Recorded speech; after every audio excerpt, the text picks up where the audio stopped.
Before detailing the events during Alfred's reign of the 880s, it's important to note that throughout this period, the king of the Angles and the Saxons was implementing the building of burhs, which means fortified place in Old English, and it is a word found in cities today which end in burh.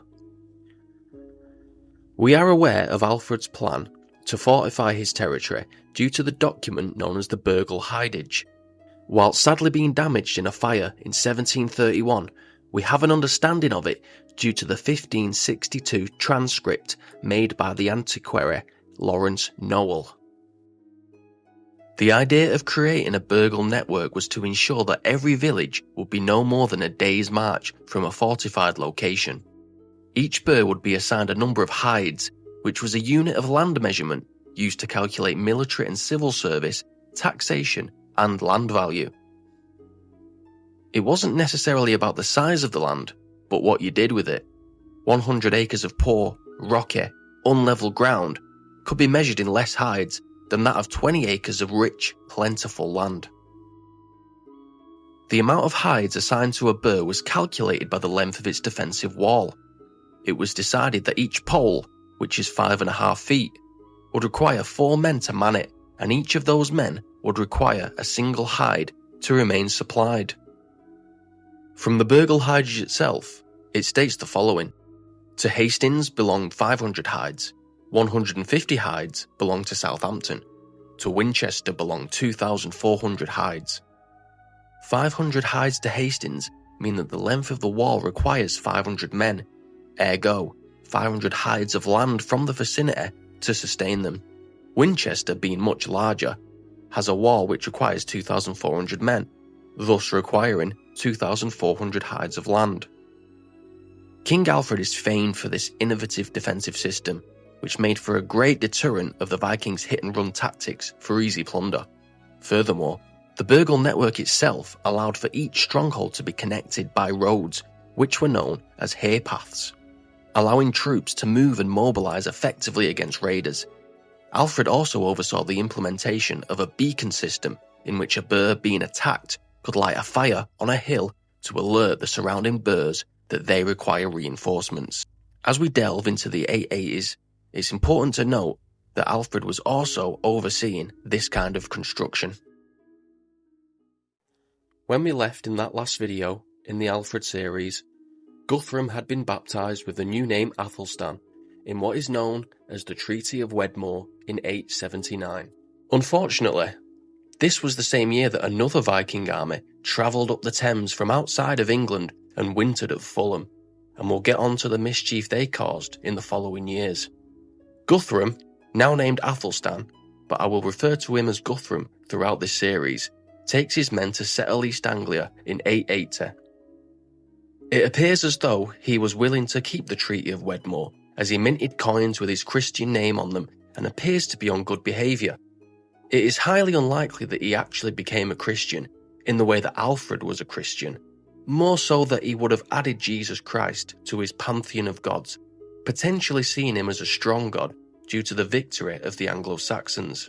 The Vikings who wintered at Fulham set off for eastern Francia in 880, engaging in a battle with the Franks, taking their horses and remaining there for a year.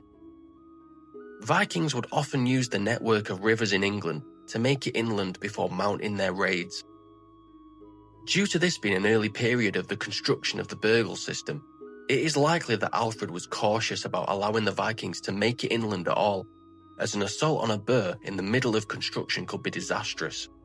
It could halt the fortification, or even worse, the Vikings would have all the resources and hostages to build the fortification for themselves.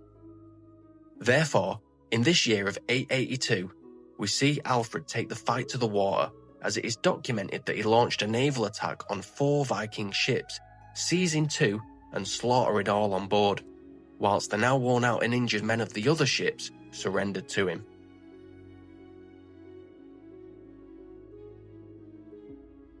Alfred was on very good terms with Pope Marinus. He even made the Saxon quarter in Rome entirely exempt from taxes at Alfred's request. I may have to make a video on the Saxon quarter in the near future, but it was an area of Rome that pilgrims, kings, and scholars would visit and stay at. The Anglo-Saxon Chronicle states that in 882, the Pope gifted a fragment of the true cross on which Jesus Christ was crucified to King Alfred. Of course, the legitimacy of such a relic can be questioned, but this symbolised divine favour for his kingdom. By the year 884, the Vikings who had left Fulham for East Francia split in two, with one half of them sailing for Britain. They entered Kent and besieged Rochester. Now these Vikings received support from no other than Guthrum of East Anglia, which was obviously a breach of his treaty with Alfred. According to the sources, the citizens of Rochester put up a tremendous fight against these Vikings, meaning they were unable to capture the city, although they did construct a fortification in front of the entrance. Alfred arrives at Rochester with an army to aid the city, but the majority of the Vikings turned tail and ran, abandoning their hostages, as well as the horses they gained in East Francia. The Vikings who did remain promised to be peaceful, but soon after went on to conduct two separate raids south of the Thames. With Guthrum breaking his promise to his godfather Alfred, the king knew something had to be done about those Danes dwelling in East Anglia. That's why, in 885, Alfred sends his fleet and its accompanying fighting men from Kent to East Anglia.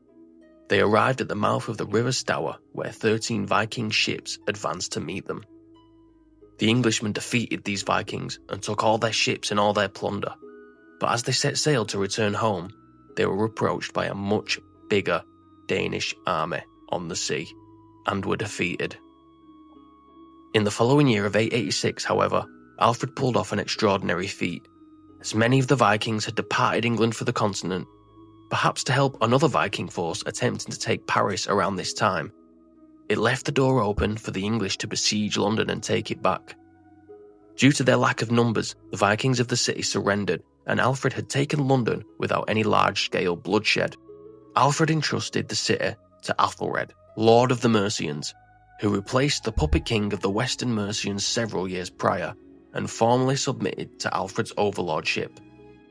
And due to the city of London itself historically belonging to Mercia, the move cleverly eases political tensions between Wessex and Mercia.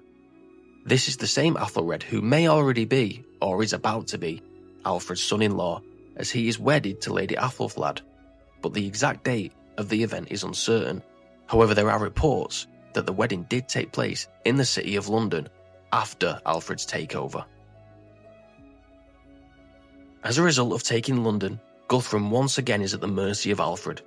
The Treaty of Alfred and Guthrum is finalised, and there is a permanent establishment of the borders between the Anglo-Saxon kingdoms and the Danelaw, which solidified English control of London.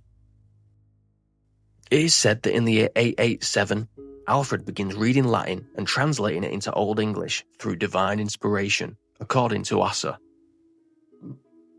The story goes that Asa was reading a passage aloud for Alfred, which he often did, when the king shows Asa his little book of daily services, psalms and prayers that he had kept close by since childhood. He tells Asa to write the passage, which had just been read, into the little book, but due to there being little space, Asa wrote it into a quire, which is 4 sheets of parchment folded in the middle to make a booklet of 8 pages, and Asa copied a few other passages into it at the king's request. On this day, which is 11th of November, 887, the feast of St. Martin, or Martinmas, as it was called, it is said that Alfred was eager to translate these passages into English, and did so. The religious viewers among us may think this could be a true story, as Alfred's ability to translate from Latin and have an educational reform of the nation played an enormous role in the country's history. But it may also be an exaggeration of his process of coming to grips with Latin.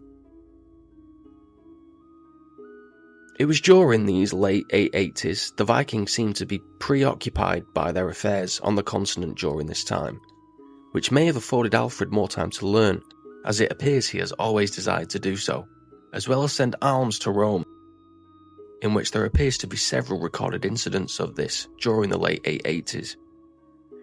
Alfred has had another busy decade, and through his construction of the Burghal network, capturing of London and submission of the Vikings, it appears that the king was afforded some well-deserved rest towards the coming of the 890s, which will be documented in the next episode.